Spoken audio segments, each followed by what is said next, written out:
একটা দুঃখজনক একটা ঘটনা আপনাদের সাথে শেয়ার করি আজকে। এই যে মুরব্বীরে দেখেন, ওনাকে একটু দেখাও। উনি আজকে একটা কারেন্টের বিলে কাগজ লইছে, ওনার বিল আসছে 201 টাকা, কিন্তু উনি আমাকে 180 টাকা দিছে, আর 20 টাকা দিতে পারে না। কতটা অসহায় হইলে একটা মানুষ এই কাজ করে জানেন? উনি যেই বিলটাই আসছে 201 টাকা, ওইটা দিতে কষ্ট হয়ে যাইতেছে, 20 টাকা বাকি রাখতেছে আমার কাছে। আর আপনারা যে তাহলে লাস্ট ডেটে কাগজটা ধরে দিচ্ছেন, জরিফানা আইসে আরও 10 টাকা, এটা কি আপনি ওনার দিবেন? দিবেন না।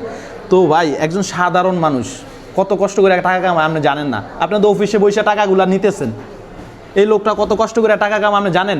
সারাদিনে শাক বিক্রি করে, শাক টোকায়, তারপরে টাকা অনেক কষ্ট টোকায় আনে। যারা আমাদের এলাকা আছে ওনাকে চিনে। আমি প্রতিনিয়তই কারেন্ট বিল দেই, কিন্তু এইসব বিষয়গুলো দেখলে আমার কাছে অনেক খারাপ লাগে।